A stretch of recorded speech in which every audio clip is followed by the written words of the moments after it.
আসসালামু আলাইকুম, নতুন একটা ভিডিওতে আপনাকে স্বাগত। কথা বলবো রংপুর রাইডার্স টিমটাকে নিয়ে। এবং রংপুর রাইডার্স এমন একটা টিম যারা বাংলাদেশের সবচাইতে সাকসেসফুল একটা টিমগুলোর মধ্যে একটা, যদিও তাদের নামের পাশে শিরোপা খুব একটা নেই এবং তারা বিপিএল এ মাত্র একবার চ্যাম্পিয়ন হতে পেরেছে। এবং বাংলাদেশের ইতিহাসের সবচাইতে সফলতম টিমগুলোর মধ্যে রংপুর রাইডার্স কিন্তু একটা।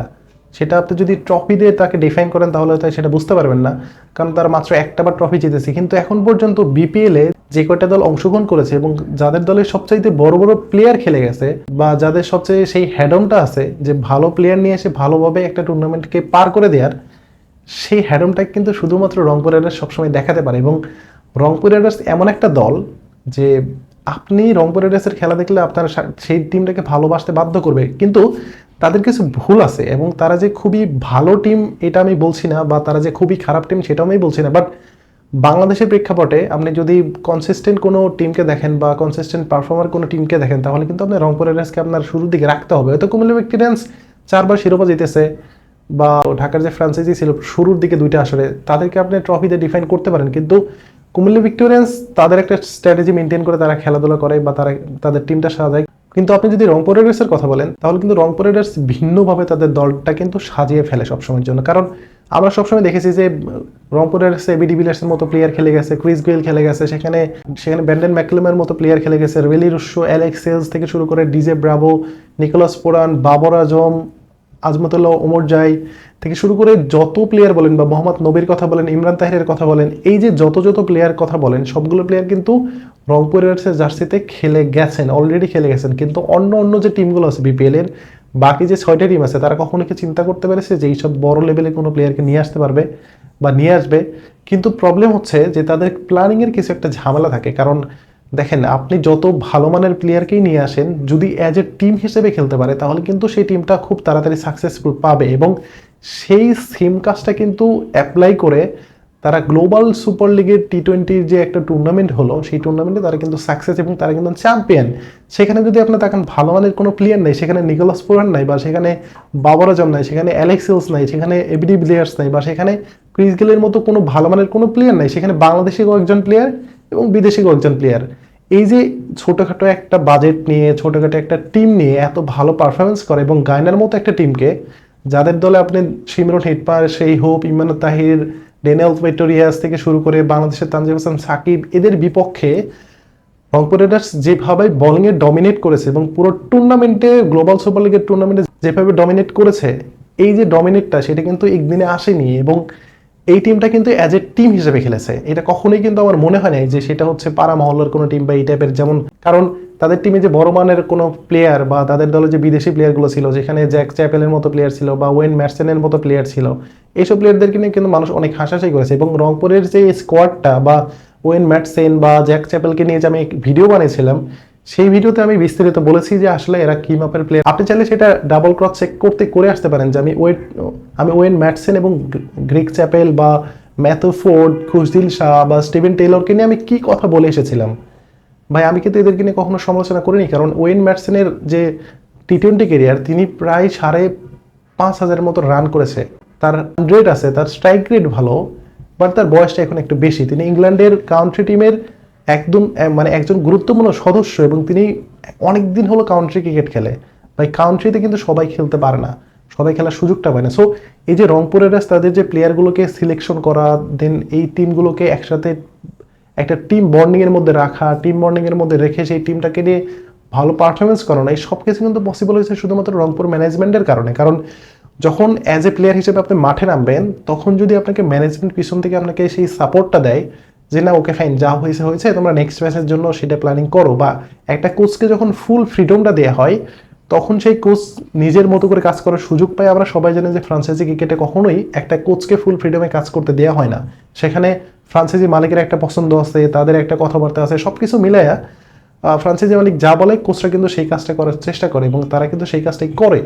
কিন্তু রংপুর হচ্ছে এমন একটা টিম যারা হচ্ছে কোচকে ফুল ফ্রিডম দিয়ে দেয়, ভাই তুমি যা করার ইচ্ছা করো, কিন্তু অনেক একটা রেজাল্ট দরকার আছে। তো তখন কোচগুলো আসলে ওই রকমের সাকসেসটা পেয়ে থাকে, যে রকমের সাকসেস পেলে ফ্রান্সাইজি মালিক সহ যারা দর্শক আছে সবাই সেটাকে অনেক বেশি ভালোবাসবে এবং সেটা অ্যাকসেপ্ট করবে। এবং রংপুর রাইডার্সের যে স্কোয়াডটা ছিল সেখানে আপনি বাংলাদেশিদের মধ্যে কামরুল ইসলাম রাব্বি, সৌম্য সরকার, রিশাদ হুসাইন, শেখ মেহেদি, আরফাত সানি, নুরুল হাসান সোহান, সাইফ হাসান, মোহাম্মদ সাইফুদ্দিন, এই যে বাংলাদেশি প্লেয়ার, এই সবগুলো প্লেয়ার কিন্তু আন্ডাররেটেড। সবাই কিন্তু এদেরকে রেট করতে চায় না, বা এরা কিন্তু প্রায় সবগুলো, শুধুমাত্র এখানে রিশাদ, শেখ মেহেদি বা আফিফ হোসেন, ধ্রুব, সৌম্য সরকার, এই কয়টা প্লেয়ার ব্যতীত সবাই কিন্তু ন্যাশনাল টিমের অনেক বাইরে। কিন্তু দেখেন গ্লোবাল সুপার লিগে এই প্লেয়ারগুলো কিন্তু সবচেয়ে বেশি পারফর্ম করেছে। এবং কামরুল ইসলাম রাব্বির কথা চিন্তা করে দেখেন যে গায়নার সাথে প্রথম ওভারে তিনি 3টা উইকেট নিয়েছেন এবং সেখানেই সেই টিমটা শেষ। এরপরে তিনি ফাইনাল ম্যাচ পর্যন্ত, তার আগের যেটা অন কাইন্ড অফ সেমিফাইনালের মতো হয়ে গিয়েছিল, সেই ম্যাচটাতেও কামরুল ইসলাম রাব্বি ভালো করেছেন, শেখ মেহেদি ভালো করেছেন, বা সবাই কিন্তু ভালো করেছেন। এবং ফাইনাল ম্যাচে এসে বোলিংয়ে সবচেয়ে বেশি ভালো করেছেন সাইফ হাসান। আবার যদি আপনি নুরুল হাসান সোহানের পারফরমেন্সটা দেখেন, হয়তো তিনি ব্যাটিংয়ে খুব একটা ভালো করেনি, কিন্তু অ্যাজ এ ক্যাপ্টেন মাঠের ভিতরে যে অ্যাক্টিভ থাকা, দলকে পরিচালনা করা, সেটাকে আপনি দেখতে পেরেছেন যে তিনি কিভাবে পরিচালনা করেছেন।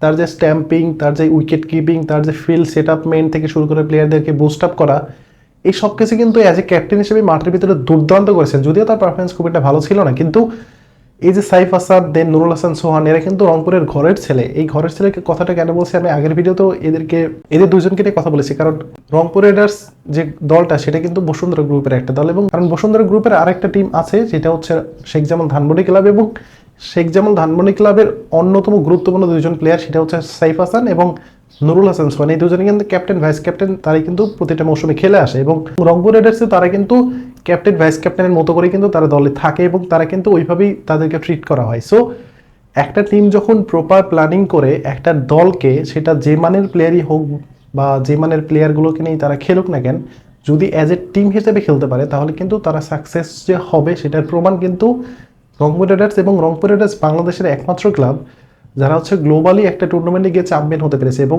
তারা যে চ্যাম্পিয়ন হতে পেরেছে এবং এই চ্যাম্পিয়ন হওয়ার পিছনে বা তাদের সামনে যে কাজগুলো তারা সবচেয়ে বেশি খুব কুল হেডেড করেছেন, সেটা হচ্ছে যে যখন তারা ফাইনালে চলে গেল, ফাইনালে চলে যাওয়ার পরে রংপুর আদৌ ফাইনাল খেলতে পারবে কিনা সেটা নিয়ে কিন্তু একটা বড় ধরনের শঙ্কার জায়গা তৈরি হয়েছিল। এবং সেখানে বিসিবি থেকে একটা পারমিশন তারা নিতে হয়েছিল তাদেরকে, যে আফিফ হোসেন, ধ্রুব, রিশাদ হোসেন এবং সৌম্য সরকারকে খেলার জন্য এনএসিও নিশ্চিত করে। এবং তাদের এনএসিও ছিল 5 তারিখ পর্যন্ত, বাট ফাইনাল খেলাটা 6 তারিখ 7 তারিখ পর্যন্ত, 7 তারিখে পড়ে গেছে।